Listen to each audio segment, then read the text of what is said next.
Now, after the so-called VT, or the verb transitive, as we just talked about, the hana, again, these are hana.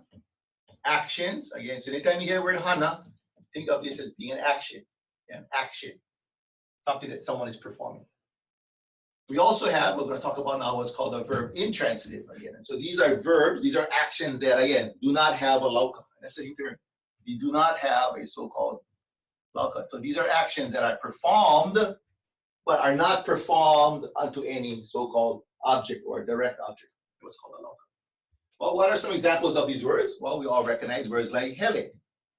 And therefore, when you think of a VI, that we classify these words and we call these kinds of actions with the terminology hehele. And so we also think of hele. These are words which hele, you don't hele something, but you might hele somewhere. You might hele at a particular time. Yeah, so it's not that they don't have locational objects or they don't have time objects attached. But again, they don't have, it's not an action performed into an object. Yeah. Other words, perhaps noho. Oh, sorry, I don't know what happened here. Let me go back to this and erase this out. Another word like noho. Yeah, so noho could be to sit or to exist somewhere. Maybe another word like hiamoi, right, to sleep.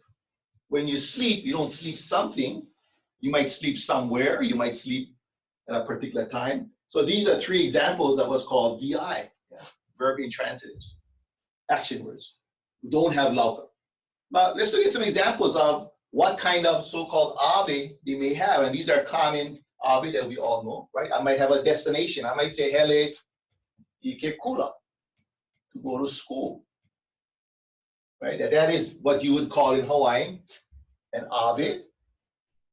That's a destination or location. We call actually an ave henua. Yeah, so this is not a direct object. This is not something that is receiving the action. This is actually something that the action is being performed at, or being performed to, or being performed at a particular time. So many times you'd find a hehele will have a locational henua, or you might have a time henua. They come in also. Yeah. Noho, maybe noho ma ke kula nui. Yeah. To be sitting at or located at the so-called kula nui, at the university. This is also a henua. This is also a location, yeah, that is marked. But again, these are not lauka. Yeah, same thing, but it's an action. And maybe hiamoi, maybe ikahola umi. And maybe you're gonna sleep at 10 o'clock, or you slept at 10 o'clock. And so this would also be a henua. This is a time ave, or a time in which that action is performed.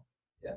Now, the thing to remember about these hana, these types of hana words, is that you can basically, in many ways, I can transform, and it's going to show, we can transform really any of these VI words into a hamani, into another action that has a lauka.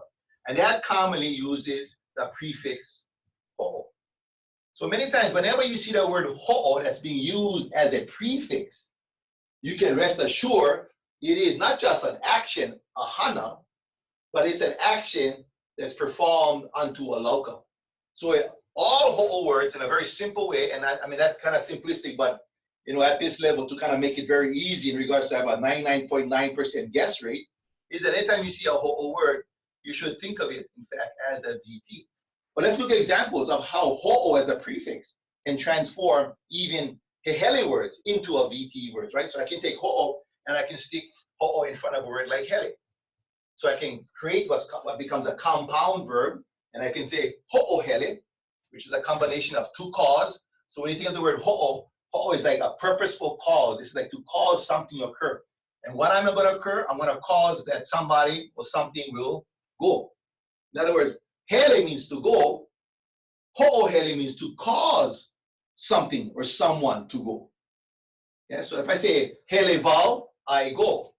Ho'o hele vau, that means I caused someone else to go. So I might say ho'o hele vau ya oi.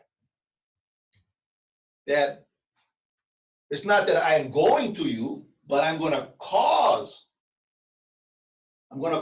you to in fact go.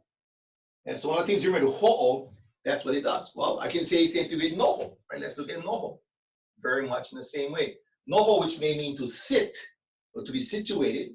If I ho'o noho something, that means I'm going to cause, I'm going to create the condition, I'm going to do an action to cause something to sit. So I might say, ho'o noho ikekeki, maka noho.